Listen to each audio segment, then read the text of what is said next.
The Marvel Cinematic Universe has been an impressive run of films, whether you have loved every one of them or not. In my opinion, ranging from mediocre to fantastic, this franchise has had its ups and downs like any. But nothing's really been a huge misstep, as producer Kevin Feige has been steering this ship in a safe direction from start to finish. Captain Marvel is the latest introduction to a character in this franchise, and while it may not rank among the best films this franchise had to offer thus far, it's a welcome addition to the family, so to speak. Following Carol Danvers, played by Brie Larson, as she discovers her past and learns who she used to be on Earth, a relationship forms between her and a few familiar faces from S.H.I.E.L.D., mainly Nick Fury, played by Samuel L. Jackson. With a war between the two races of Krees and Skrulls, Carol finds herself caught in the middle of it all, while also discovering her past along the way.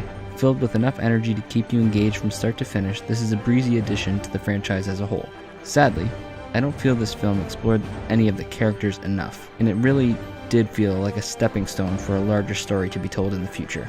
Feeling very much like the early days of the Marvel Cinematic Universe with movies like Thor or Captain America: The First Avenger, Captain Marvel has a very solid introduction to this universe, but there's a lot of room to improve.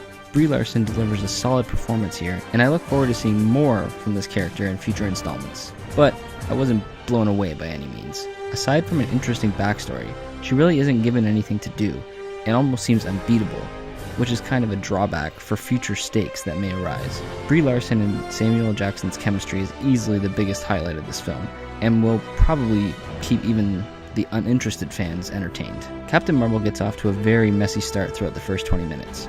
It finds its footing very fast, but I must admit that I was very worried when the movie first began.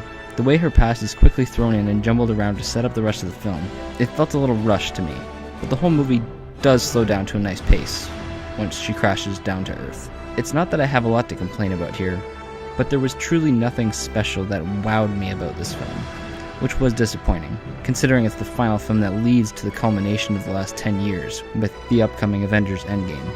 In the end, Captain Marvel doesn't do a whole lot to dazzle, but it works very well as a standalone origin for this character. I enjoyed myself quite a bit, but this formula has been done over and over again throughout the course of these 21 films, and although the formula still works, I feel something new has to be done once Avengers Endgame brings this first segment of the universe to a close. I had a lot of fun with Captain Marvel, but it's by no means a great movie. I definitely recommend it to fans of this franchise, who will definitely be the ones who are impacted the most from it, and also to those who are simply looking for a fun superhero flick. Captain Marvel delivers for me, but there's a lot that could have been improved upon here.